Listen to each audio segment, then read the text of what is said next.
Hi everyone. So in the last video, I teased kind of a question to ponder. Right now this function call only fetches from my repos. So I posed the question: how can we make this dynamic to fetch for anyone's repos? And to be able to do that, I actually want to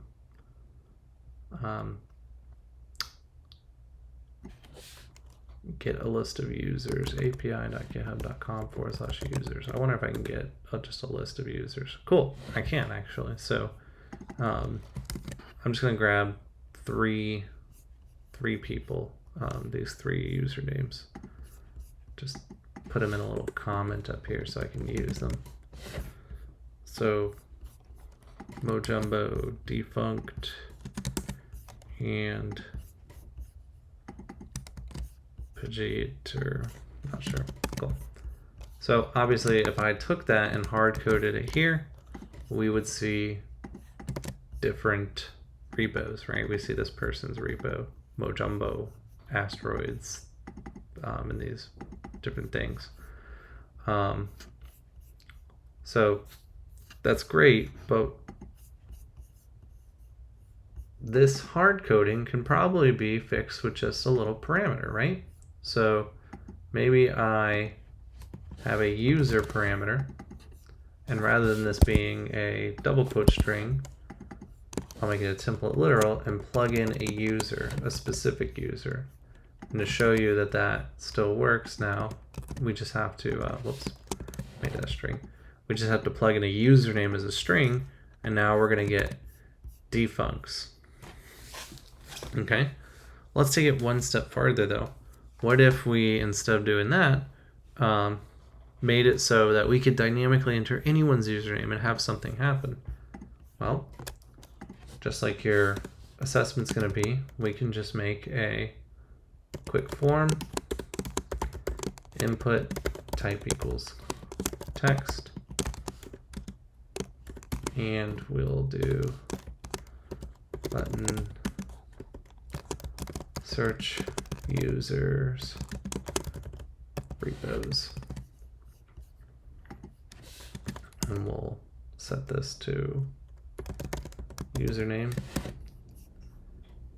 and that's it. So let's go grab those.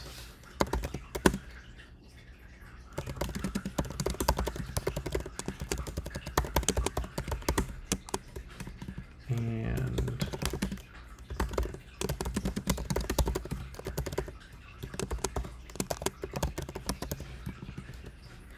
so we'll go ahead and submit this form.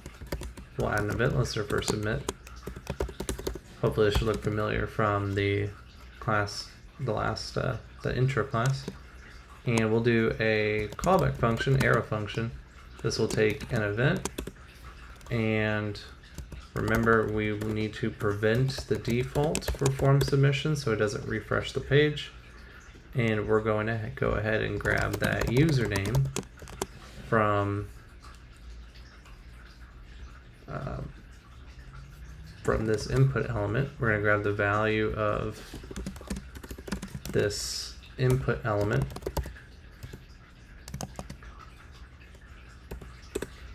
and we're also going to clear it when we're done, and we're going to call fetch repos on this username. And we're going to get rid of the initial call just so we can see this happen.